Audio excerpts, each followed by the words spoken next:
Jaz sodelujem na tem tednu domačih obrti že vsa leta, mislim, da 5. leto je že bilo letos. Včasih ni bilo služb, ljudje so se preživljali samo z živinorejo in poljedelstvom. Če bi te naše obrti pozabili, mislim, da bi izgubili veliko. Zato, ker mladi rodovi ne bi videli, kako so včasih ljudje tukaj trpeli in se borili za vsakdanji kruh. Sama stavba, sam objekt, sam kozolec, sama domačija je za moje pojme nesmiselna, če ni živa. In ravno ta projekt, vse to dogajanje okrog kozjanske domačije je oživlja, je ohranja preživljenje in to daje še prihodnost. Ja, v tem tednu ljudi spomnimo, kako so včasih luščili koruzo, kako so ličkali koruzo, kaj se je počelo s fižolom, kako smo nabirali, prešali jabolka, kako bo treba iti v gosti, nabrati steljo, posekati drevesa, pripraviti drva, kar je mogoče starim ljudem samoumevno, meni še na meji, mlajšim pa sploh ne več. In imamo tak mogoče problem, ker tisti, ki to znajo, nočejo pokazati, ker misli, da nič posebnega ne zna, pozna pa nekaj, je pa biser v tem času, po tem okolju. Se je v bistvu LIDER projekt na ta način začel, da smo prvo naredili popis za našo mladino, je šla po terenu, od hiše do hiše, popis vseh mojstrov z imenom in priimkom, imamo seznam zaenkrat več kot 100 ljudi, kaj zna, kje zna, kako se reče pri njih po domače. Tako da zdaj, ko rabimo nekoga, ko vsako leto delamo zdaj pač projekt, ki se razvija, Gelca, Pepi, Marjan, samo pokličeš, ker pogledaš po seznamu, ker veš, dokaj zna. To je tak zelo pomemben del tega našega projekta. Ja.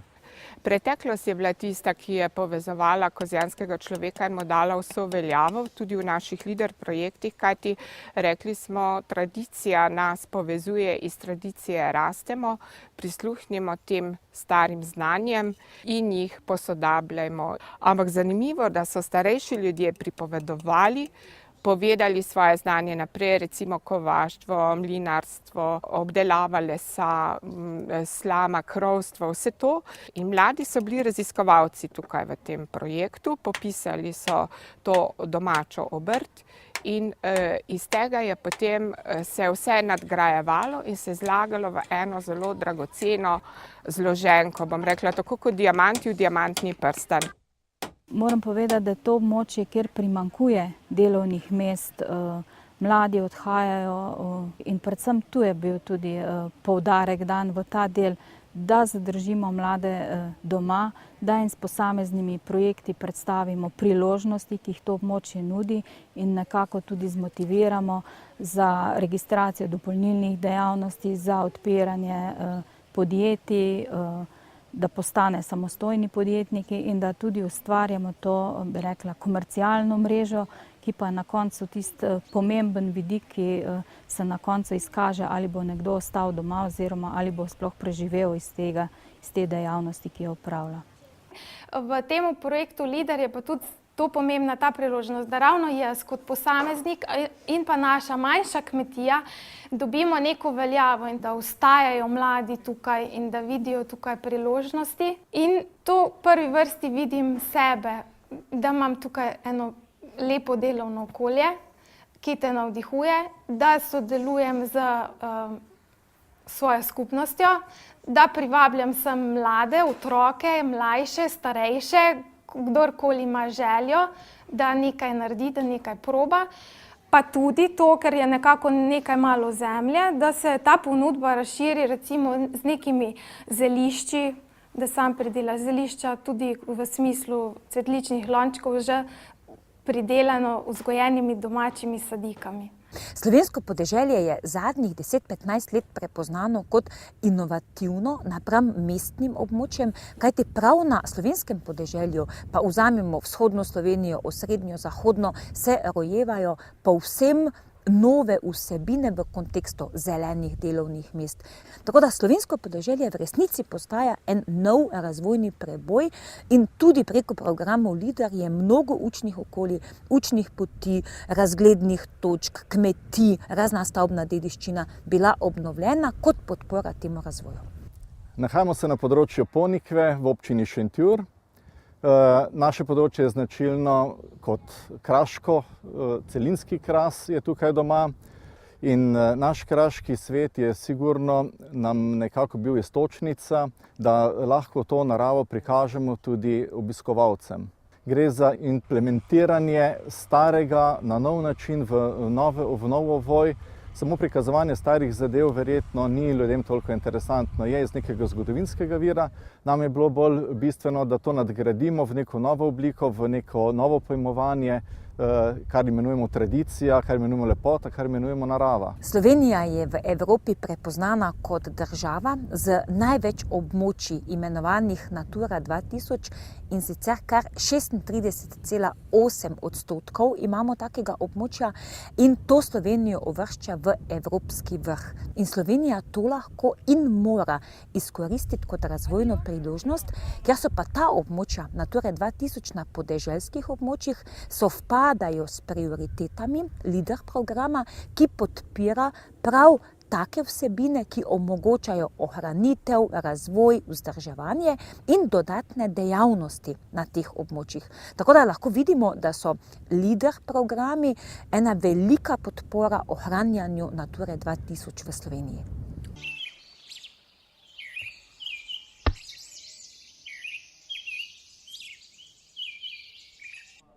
V Spodnji Savinjski dolini je vsaka kmetija nekoč imela na svojem posestvu kozolec, uporabljali so ga pa za sušenje sena, za skladiščenje strojev, vozov in tega. Skratka, kmetovanja pred 100 leti in več si v Spodnji Savinjski dolini brez kozolcev nismo morali zamišljati. Poiskali smo kozolec v Preboldu, ki ga je lastnik hotel prodati za drva. Mi smo ga kupili in smo ga potem razstavili na elemente, dobili posebno ekipo strokovnjakov, to so starejši ljudje, ki so v 3 tednih postavili kozolec v bioparku. Ja, tu se je pojavil en nov prireditveni prostor, kjer lahko tudi mi svojo kulturno dediščino pokažemo lokalni skupnosti.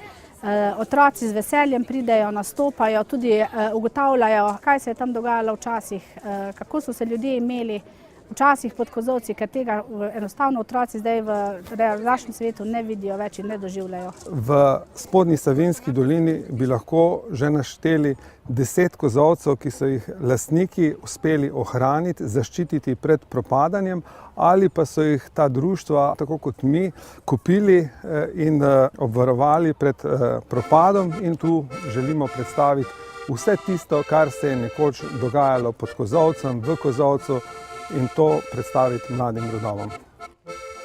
Za naš projekt so bila LEADER sredstva izjemno pomembna.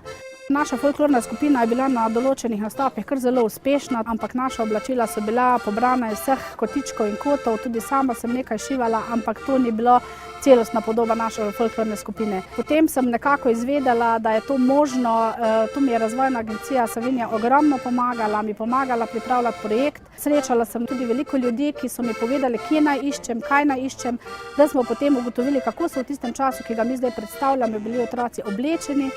Brez tega najbrž ne bi mogli tako uspešno predstavljati naše šole in pa tudi v bistvu okolice in lokalne skupnosti, kot je lahko zdaj. Kozolec je bil vedno simbol moči, simbol uspešnosti kmetovanja in tudi moč, ki je izražal kozolec, je tudi povedal, kako je močen bil kmet nekoč. Kjerkoli so živeli Slovenci, tudi izven sedanjih meja, se pravi na Koroškem in v Italiji, so postavljali Slovenci kozolce različnih, oblik, ampak to je naš unikat, zato mislim, da je to še toliko večja škoda, da nekako pustimo, da propadajo.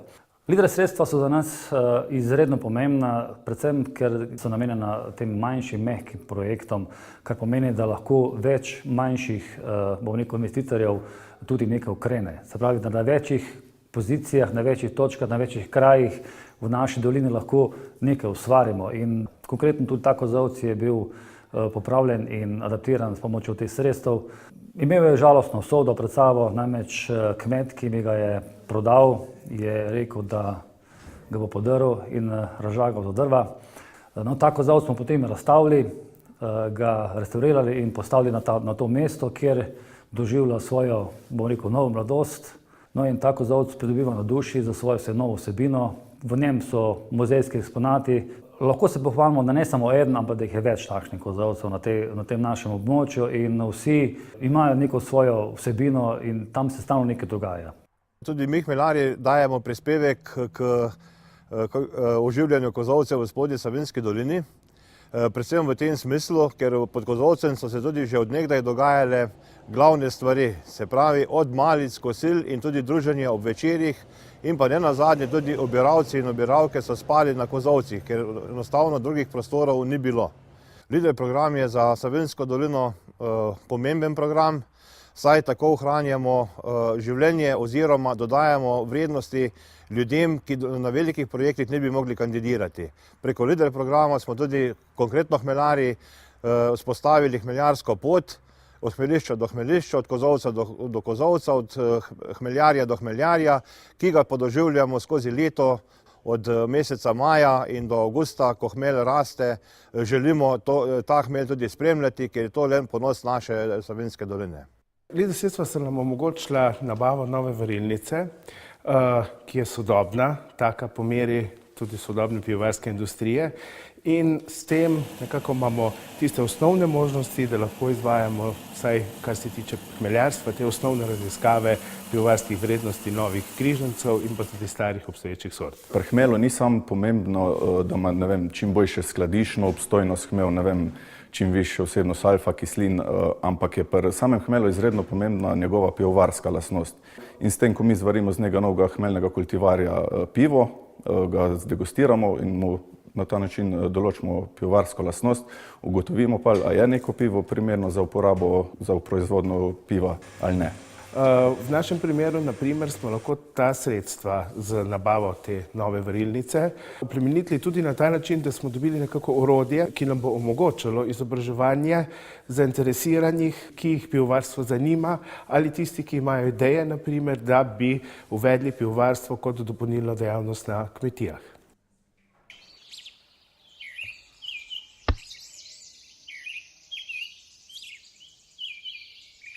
Na pragu glavnega mesta, samo nekaj korakov stran od zadnjih mestnih ulic, se med Ljubljano, Vrhniko, Krimom in Škofljico razprostira Ljubljansko barje, največje slovensko mokrišče. To je prostor močvirnatih travnikov, stelnikov, mejic in jarkov. Tu so svoj pečat pustili prazgodovinski koliščari, antični Rimljani ter izsuševalci Morosta, ki so barje spreminjali v žitnico Habsburške monarhije.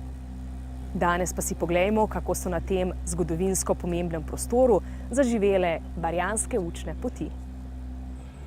Takole bom rekel, živeti na Ljubljanskem barju je posebna idila, ker tukaj si praktično poleg mesta Ljubljane, ki je oddaljeno dobrih 15 km ali pa še manj, vendar si pa v velikem živalskem svetu. Samo žalostno je, da se ta živalski svet spreminja. Mi smo še leta 60 preganjali italijanske lovce, ki so hodili žabe loviti na barje. Tukaj je bila, bom rekel, glavna žila za pobiranje žab. In ribiči smo to preganjali, danes tega koncerta ni več slišati.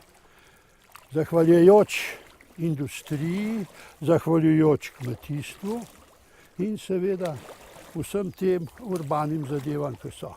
Ta učna pot, osebno bi rekel, mene opominja na tiste prastare čase, na tiste čase, ki je bilo to res še zelo prirodno, v kateri reki je mrgolelo rib, ob bregovih vseh drugih vrst živali, kar pa danes tega več ni in je to prav, da danes pokažemo z tablami in z učno potjo, kaj je včasih na tem barju bilo.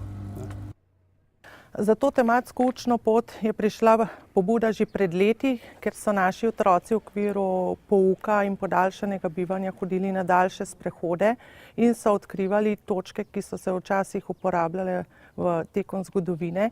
Glavno pobudo pa je dala vodja podružnične šole Mateja Zlobko, da bi se to tudi obeležilo in bi bilo na voljo tudi drugim. Zelo pomembno je namreč, da se otroci izobražujejo direktno v naravnem okolju in z opazovanjem in na osnovi lastnih izkušenj pridobivajo tudi znanja o naši preteklosti.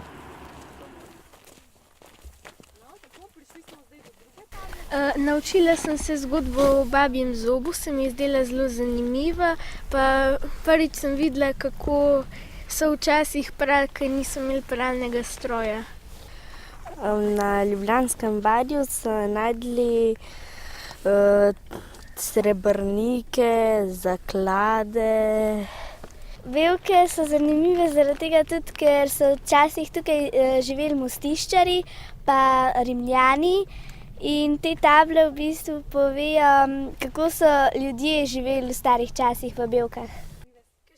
Veliko vsebin smo iskali skupaj z otroki, tako da smo razne natečaje na šoli izvedli, da so spraševali detke, starše, kaj vejo o tem. Tako da smo dobili veliko informacij in potem v sodelovanju s strokovnjaki povezali vsebine skupaj. Otrokom seveda je bilo zelo zanimivo, jim je bilo operišče, tako kot so že omenili, legenda o babjem zobu. In pa seveda zakladi, ki niti niso vedeli, da je to tukaj bilo včasih. Ne. Jaz osebno mislim, da je ta projekt mogoče res prototip tistega, kar bi LIDER projekt moral biti. Najprej gre za eno sodelovanje, za eno koalicijo, nenačelno, različnih faktorjev v tem prostoru. Tukaj je sodelovala recimo osnovna šola s tem barjankotom, z maskoto. Tukaj je sodelovala občina in krajevna skupnost pravzaprav z ureditvijo fizično te poti. Sodeloval je krajinski park z vsebinami, znanjem o interpretaciji, konec koncev s celostno podobo. Skupaj pa smo relativno brez težav sestavili to učno pot, ki je prva tovrstna bila na Ljubljanskem barju in zagotovo ima svoje pomanjkljivosti in ki jih počasi zdaj odpravljamo z novimi učnimi potmi in od katere imamo tudi vsi koristi. Jaz mislim, da lokalna skupnost ima tle en zelo zanimiv prostor za domačine in seveda za obiskovalce. Park je recimo, jaz bi rekla, zdaj v tem dobrem letu zagotovo več kot 1000 ljudi pripeljal že na to učno pot, ker nam to daje na teh 2-3 kilometrih super vpogled v eno celovitost in vse dediščine, ki jo Ljubljansko barje skriva. Ja, za krajevno skupnost je bil to zelo pomemben projekt, saj so na barju dve družini, ki nista mogli v obdeževju priti v Belke. Njihova edina prevozna pot je bil čoln. To je pomenilo, da tudi po pol leta so ostali odrezani tako rekoč od sveta. To se pravi, LIDER sredstva pravzaprav so tukaj pripomogla, da se je speljal projekt, ki se sicer ne bi. Bistvena zgodba tukaj je prav to, da nekdo opozori na neko tako stvar in če bi prišli to do občinskih funkcionarjev, dejansko bi pravzaprav ugotovili, da nimajo posluha. Ta prostor je bil leta nazaj en pozabljen prostor. V drugim so bile tudi dve kmetije ob Ljubljanci, na katerega življenje pravzaprav nismo niti bili pozorni. Kaj šele življenje narave, ki je tukaj, bi rekel, nekaj posebnega res. Ta del pravzaprav smo začeli spoznavati preko nekih zgodb, ki so jih tukaj pripovedovali ljudje, s katerimi smo se srečevali, predvsem pri nasipavanju teh poti tukaj, predvsem do kmetije Kamin. In te zgodbe so postale tako zanimive, da smo pravzaprav ugotavljali, da pravzaprav ne vemo, kaj tukaj imamo. In kakšna je bila tukaj zgodovina, nekaj posebnega. No? Meni se je zdelo to zelo pomembna stvar, da bi jo ohranili za prihodnje rodove. Ja, na območju Belk in Rakitne smo s pomočjo LIDER sredstev kar nekaj projektov v tej smeri sofinancirali. Pomemben del predstavljajo recimo učne poti, ki nekako valorizirajo naravno dediščino, kulturno dediščino v tem prostoru in seveda poskušamo to dediščino posredno tudi vključiti v recimo turistično ponudbo, v sodoben način življenja in tako naprej. To prispeva seveda k ohranjanju identitete, krepitvi zavesti pripadnosti kraju. To je zlasti pomembno za mlade, ker danes je ta občutek pripadnosti kraju dosti ogrožen od teh sodobnih trendov življenja. Ne? Ja, to je za moje pojme imenitna stvar, ker sploh jaz nisem pričakoval, da bo kdo dal kakšna sredstva. To je zelo ena pozitivna stvar, ne. Pa sploh za šolsko mladino bo to zelo poučno. Spoznali bojo jezero, potoček, mokrišča, potem bojo spoznali gozdni rob, gozd, gozdno drevje, gozdarstvo nekoč in danes, potem vse živalstvo, od ptic do divjadi, lova, pa do polharije, potem travniki oziroma pašniki, pa zaraščanje.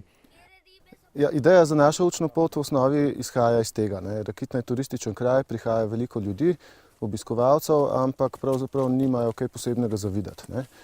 In smo rekli, dajmo tem ljudem nekaj ponuditi. Pobudo je dal en domačin, sprva je bila ideja minimalistična, nismo še imeli sredstev, pa smo rekli, dajmo narediti samo učno pot, jo markirati, en zemljevid, soglasje lastnikov. In v tej fazi smo imeli relativno majhen proračun, pa 20 prostovoljcev. Potem smo pa kandidirali za LEADER sredstva, jih dobili in smo lahko naredili še dodatne vsebine. Skratka, 106 ljudi je združilo moči. To so recimo avtorji besedil, fotografij, skic, potem so recimo lastniki zemljišč, prostovoljci pri terenskem delu, oblikovalci, ljudje iz raznih institucij, kjer je bilo treba neka soglasje dobiti in podobno. In mislim, da je to možno samo, če greš od spodaj navzgor. Celo bi rekel, občina ni dovolj v stiku z ljudmi, da bi jih lahko toliko zmobilizirala za tako kompleksen projekt. Država recimo pa sploh ne. Mislim, da smo ljudem dali nekako 3 stvari. Eno je to, da je to turistična ponudba, od katere bojo lahko neki gospodarski učinki vseh, ki se bodo kakorkoli ukvarjali s turizmom.